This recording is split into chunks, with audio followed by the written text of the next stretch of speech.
8h07, Folha no Ar, primeira edição, oferecimento Laboratórios Plínio Bacelar, Clínica Proteus.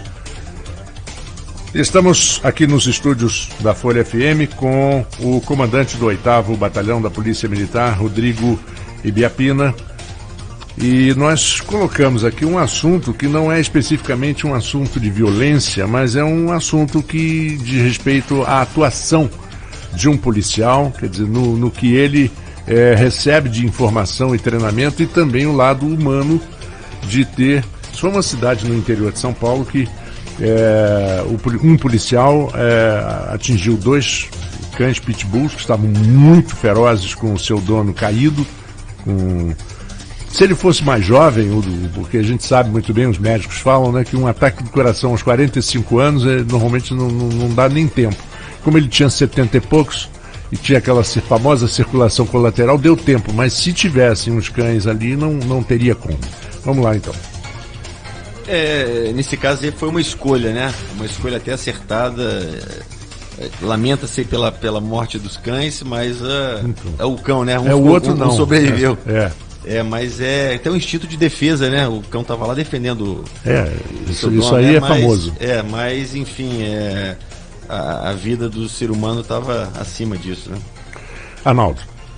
Comandante, a gente falou aqui mais cedo sobre efetivo, e eu vim para a imprensa em Campos em 2014, né? Antes eu militava só lá em São João da Barra. Desde que eu cheguei aqui, eu ouço falar sobre a possibilidade de um novo batalhão em Guarulhos, e que isso atenuaria aí essa questão da cobertura do 8º BPM e teria um efetivo maior.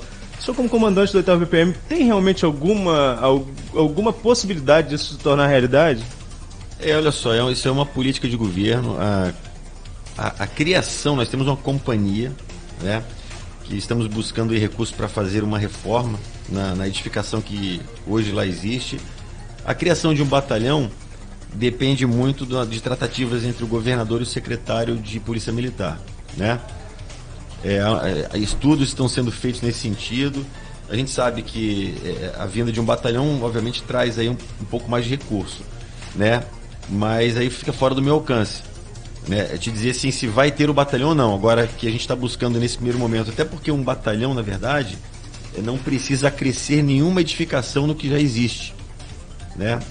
Apenas mudaria a nomenclatura e receberia recursos humanos e materiais. Mas o que eu estou buscando imediatamente fazer é justamente para trazer mais conforto para o policial que hoje trabalha na companhia, fazer a reforma, né, da edificação que está lá. Carece aí de algumas adequações e o batalhão fica aí num momento posterior. Certo, se eu puxar um outro assunto aí que eu vou pegar como gancho, que é a relação do batalhão com o governo do estado. Nós passamos aí por uma mudança recente, estamos em abril, né? Passou agora a marca dos 100 dias de governo, e mudou essa relação, a criação das secretarias de Polícia Militar, de Polícia Civil, a questão da segurança, que era uma das bandeiras defendidas pelo então candidato Wilson Witzel. Na prática, o senhor, como comandante, já tem visualizado essas mudanças? Quais são as iniciativas do Estado para melhorar a questão da segurança aqui no interior? Arnaldo, a criação a extinção, no caso da Secretaria de Estado de Segurança Pública, e a criação das secretarias de Polícia Civil e Polícia Militar dão mais autonomia às instituições, né? Cabendo ressaltar que a integração continua fortalecida, né? E as políticas dentro de cada secretaria, eu vou dizer, pela Polícia Militar, estão a pleno vapor, né? Agora, de efetivo, chegou reforço, chegou viatura, o que foi? Existe aí um curso em andamento, um curso de formação. A gente espera receber efetivo, acho que todos os batalhões da Polícia Militar, né? Para você ter uma ideia, só esse ano já foram mais ou menos 30 aposentadorias, né? Esse número cada vez vai diminuindo mais, o número do efetivo, né? Não recebemos novos policiais esse ano, então há uma expectativa em acabando esse curso que está em andamento, que nós recebamos aí um número significativo de policiais para atender as nossas necessidades. Mas em ações práticas do governo do estado, a gente já teve aí novas viaturas, já tem algumas coisas em andamento, né? Nós já recebemos novas viaturas, outras viaturas serão recebidas até junho desse ano, né, finalizando a aquisição em 2019. E existe já um concurso, formação do concurso aliás, a última turma de oficiais se forma agora dia 13 de maio, inicia-se uma outra turma de oficiais e já está em curso a formação de novos soldados. A gente estava falando sobre Guarulhos, comandante. À época não era o senhor ainda no 8º BPM, era o Fabiano Santos. Guarulhos recebeu uma ação da intervenção militar, à época ainda da intervenção militar aqui no estado do Rio, na intervenção federal no estado do Rio de Janeiro, na área de segurança. Foi uma operação gigantesca, com blindados, com tanque. A gente tem uma particularidade, né, diferente do Rio, onde as favelas são em morro, aqui é plano, então, enfim, pareceu, sinceramente, falando com o senhor, parecia mais uma ação para mostrar à sociedade de que a intervenção chegou ao interior, mas essa chegada da intervenção só aconteceu em uma oportunidade, que foi exatamente essa. Contudo, o senhor relatou aqui agora que o número de homicídios em Guarulhos tem diminuído e que Guarulhos tem sido foco dessas ações para diminuir os índices de violência em campos. Existem frutos dessa intervenção federal na segurança aqui em Campos? Esse processo de diminuição de violência em Campos é fruto também desse trabalho que começou lá atrás, inclusive com a intervenção? Arnaldo, eu não vejo assim muita relação, porque o crime é muito dinâmico, né? É muito dinâmico. Naquele momento entendeu-se necessário a utilização inclusive de veículos blindados, né? Hoje eu não vejo essa necessidade. Eu realmente não estava aqui à época, não sei como funcionava aqui. Agora, como policial, a intervenção deixou frutos para o Rio de Janeiro? De uma positivos geral, ou negativos, sim, né? Não, de uma maneira geral, sim, positivo e negativo, mas eu vejo mais positivos até por conta de aquisições que foram feitas, né, a implementação de novas políticas. Foi necessário, à época foi necessário, falando principalmente da área da região metropolitana, né? A gente vê aí algumas áreas que tinham um crime muito intenso e hoje tem aí, de certa forma, um controle de práticas, mas que são fruto realmente do processo de intervenção lá atrás e que foram mantidas, né? Comandante, a gente vai caminhando para o final, mas tem um assunto que é meio polêmico, eu não podia deixar de aproveitar para abordar com o senhor, porque a gente não chegou a um desfecho ainda.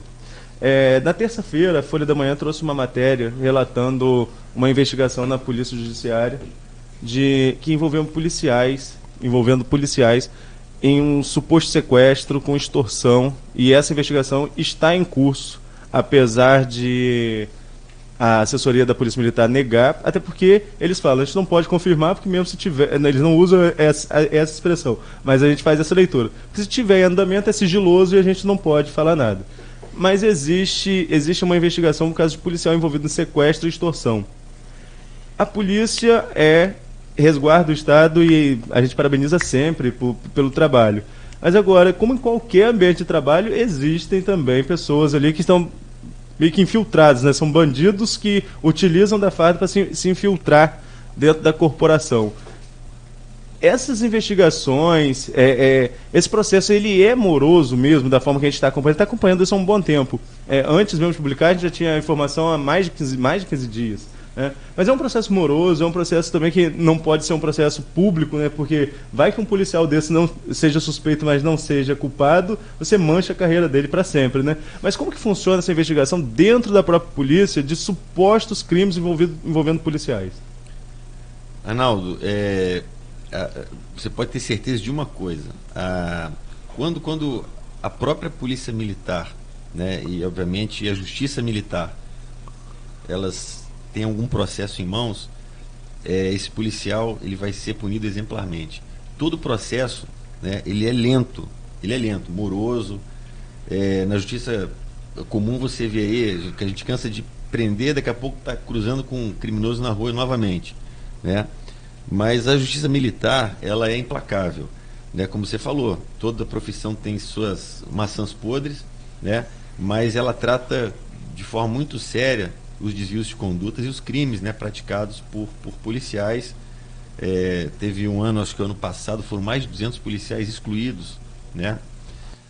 Aquele batalhão prisional tem um número muito grande de policiais que estão lá cumprindo pena.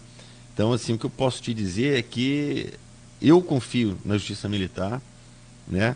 E que ela tem, sim, ao longo dos anos em que eu tenho acompanhado, punido severamente, exemplarmente, aqueles que escolhem o outro lado.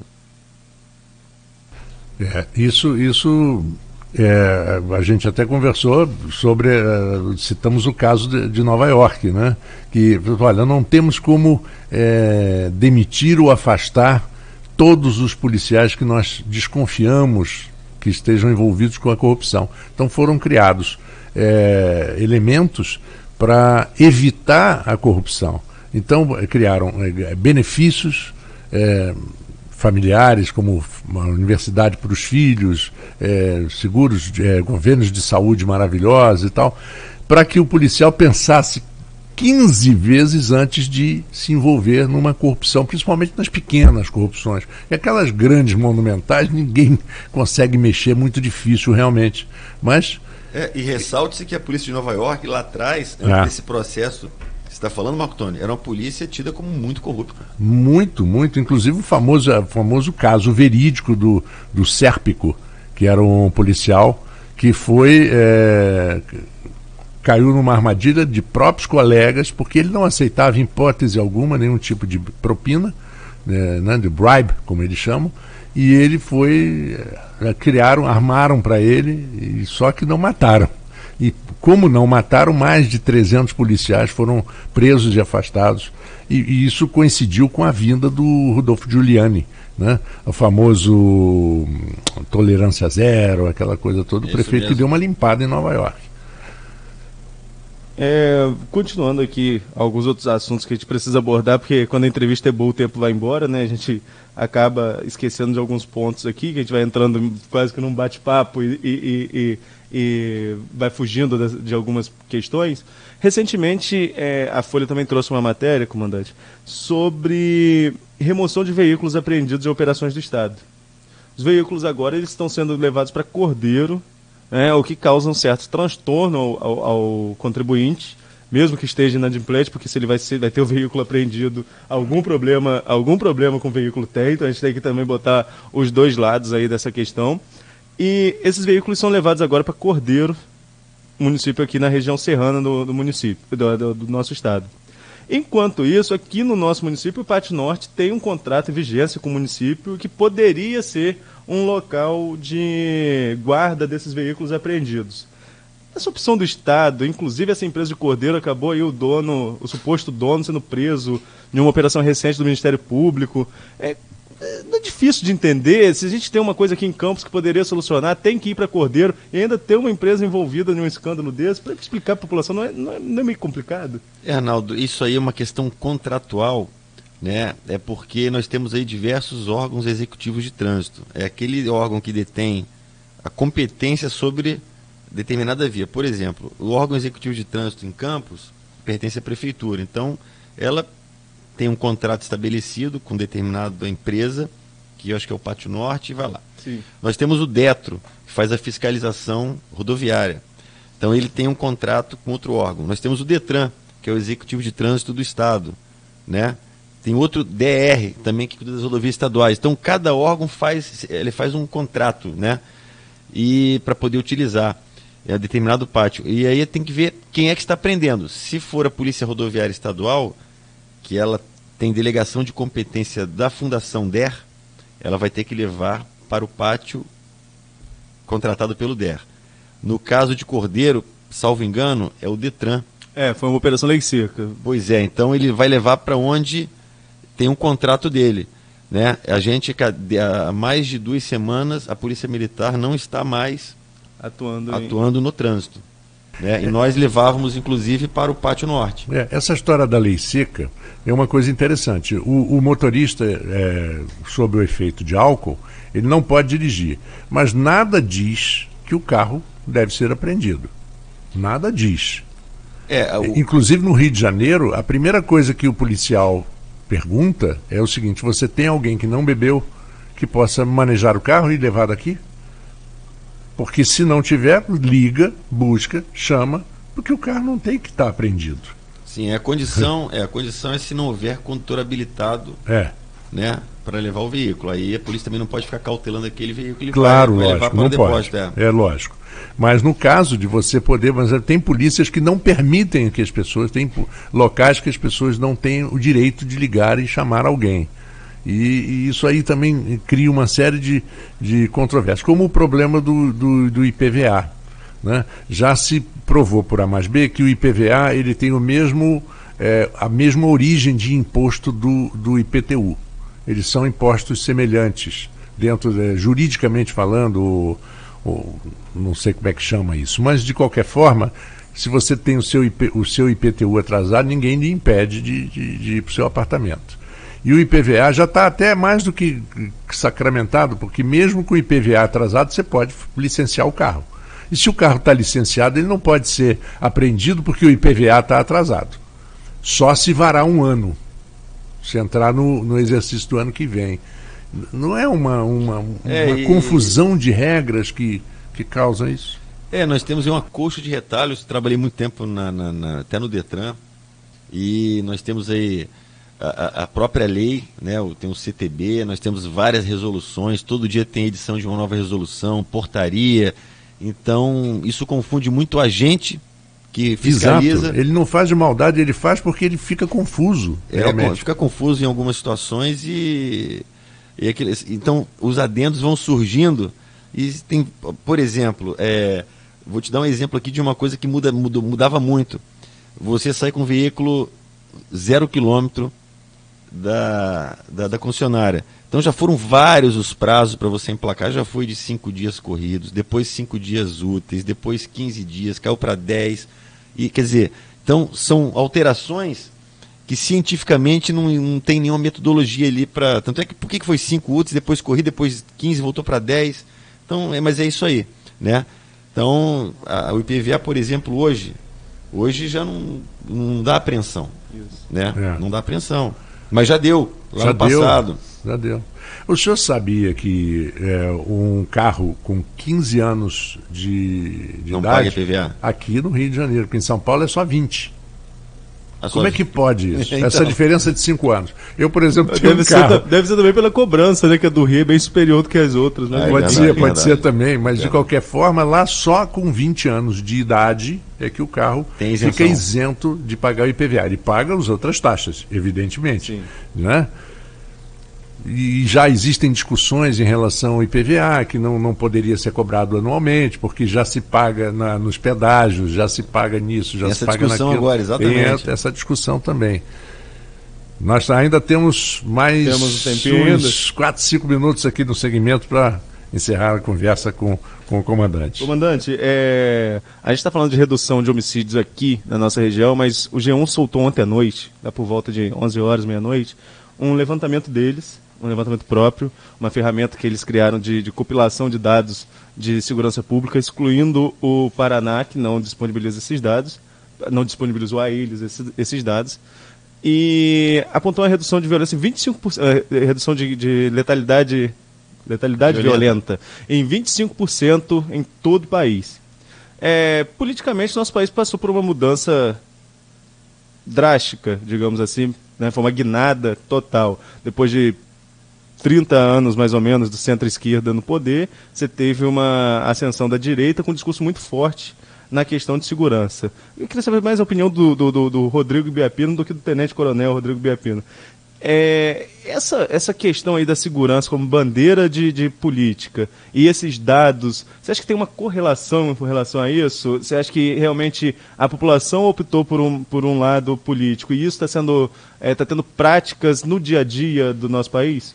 Eu acho que pode ter sim uma pequena influência, mas eu vou dizer mais, a população não aguenta, né? E os organismos policiais, fazendo parte dessa população, né, também não aguentam. Então, está se tentando aí nos últimos meses, não vou nem dizer agora, mas no final, já no meados de 2018, se dá um basta, né, nessa criminalidade. E a gente está vendo que locais que anteriormente eram locais de extrema paz, né? Eu vou citar, por exemplo, o sul do Brasil, hoje já não tem mais essa paz, né? Então, as pessoas acordaram e estão, obviamente, adotando medidas mais duras e mais até medidas extremas para conter, né, esse avanço da criminalidade.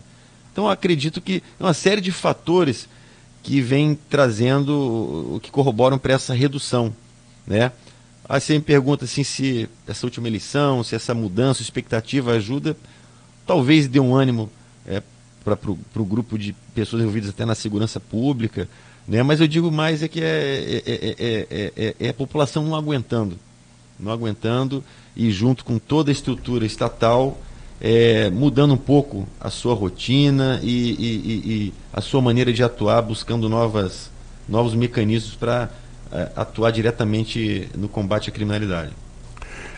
Isso que o comandante falou normalmente a população, o ser humano, ele quando analisa uma injustiça ou alguma coisa ruim que acontece com outros, eles criticam, eles veem, entendem a violência, mas o problema é que acontece com todos, conosco também. Aquela pessoa que está analisando também é vítima.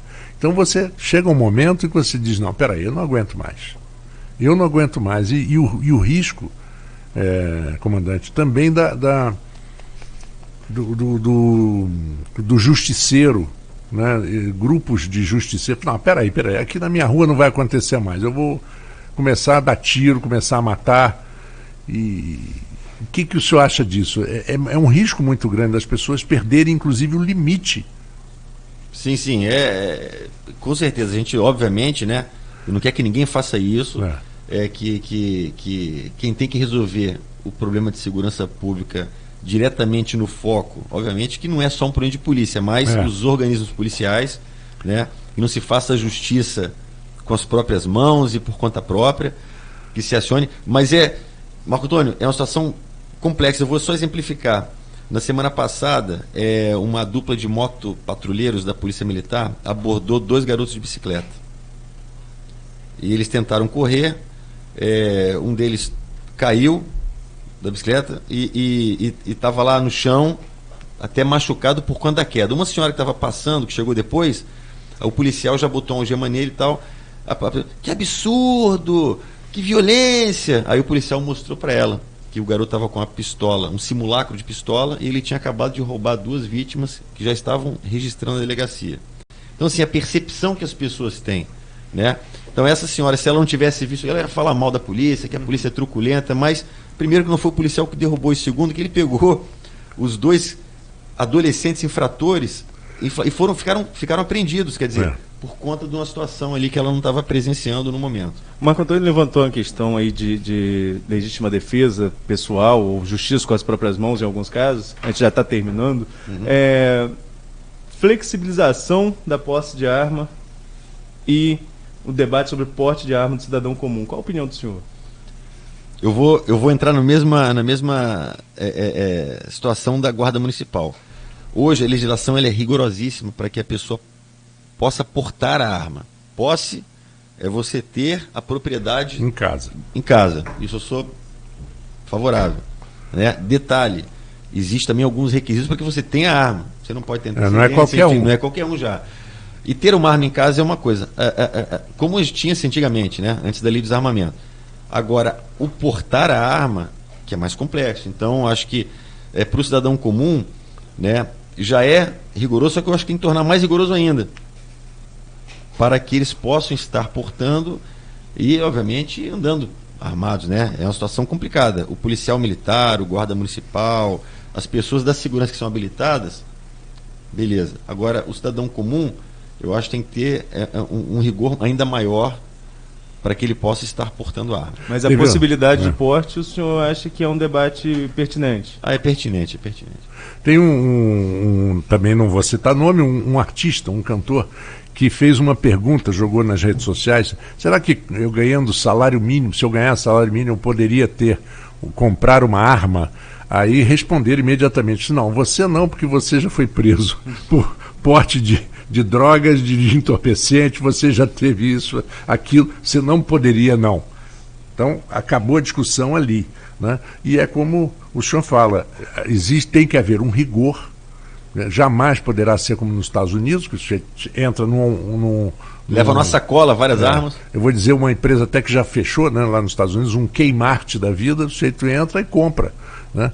Aí imediatamente as organizações que são contra dizem, que em Campinas o sujeito entrou numa igreja, matou não sei quanto e depois se matou. Gente, aquela arma era de numeração raspada e de uso exclusivo das Forças Armadas. Ele não conseguiria comprar aquela arma em lugar nenhum no Brasil, se fosse aprovado. Então tem isso também, né? Sim, porque sim. O criminoso que tem a arma, ele não precisa de autorização do governo para comprar arma. Ele consegue.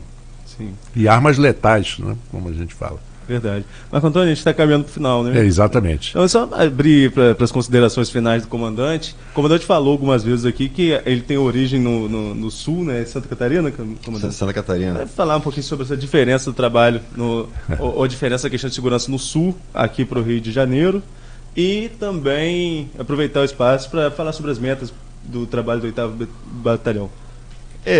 A diferença do sul para a região sudeste, né, e para a região nordeste, a diferença cultural, cada região dessa tem sua cultura própria, né, os municípios são menores, né, Campos do Goytacazes, se fosse colocado lá no meu estado, seria praticamente a maior cidade do estado de Santa Catarina, em matéria populacional, né, em termos populacionais. Então, são cidades menores, você tem como fazer as devidas correções de uma maneira mais fácil, a própria colonização facilita isso. Então, assim, são situações bastante distintas, né? Aqui no Rio de Janeiro é uma luta diária, né, em todo o estado. Eu vejo que há um esforço muito grande por parte do poder público de maneira geral, né, aí incluídos aí estado, município e até a União, para que tudo dê certo, né? O problema financeiro que houve no estado prejudicou bastante a área da segurança, foram muitas pessoas desempregadas, né? Eu uso muito exemplo de Macaé, que é uma cidade que estava no topo, né, do desenvolvimento, e de uma hora para outra puxou o tapete ali por conta da Petrobras, e várias pessoas que vieram de fora, de outros estados, de muito longe inclusive, ficaram sem emprego, mas permaneceram na cidade. E isso levou ali um aumento considerável da criminalidade, né, ao longo dos últimos 2 anos. Mas, assim, eu vejo com bons olhos todas as iniciativas que estão sendo desenvolvidas, né, para que a gente chegue aí a um bom termo e que melhore cada vez mais a segurança da população. Bom, agradecemos mais uma vez ao comandante Rodrigo Ibiapina. Parabéns pelo seu trabalho, e a gente sempre fala aqui, parabéns pela transparência, que eu acho que com transparência tudo fica melhor. Arnaldo, para encerrar. Só também parabenizar o trabalho do comandante e torcer para que o trabalho seja cada vez mais positivo, né? Porque o trabalho da polícia sendo positivo só tem a ganhar a população de forma geral, né? Eu queria só agradecer aqui essa oportunidade, Marco Antônio e Arnaldo, que eu estou tendo para passar um pouco a visão, né, da Polícia Militar para a população. Um programa desse com audiência enorme, é sempre bom a gente poder passar essa visão, né? Estou sempre à disposição. Queria parabenizar os órgãos de imprensa, né? Nós criamos um grupo lá no batalhão, então a gente tramita todas as informações de forma transparente, sempre buscando ajudar e levar a informação correta à população, e vocês fazem muito bem isso aqui em Campos, né? E reafirmando o nosso compromisso de levar um serviço de cada vez mais de qualidade para a população, e estou aqui à disposição em todas as ocasiões que forem necessárias. Muito obrigado. Vamos a um pequeno intervalo e voltamos dentro de instantes com Folha no Ar, primeira edição.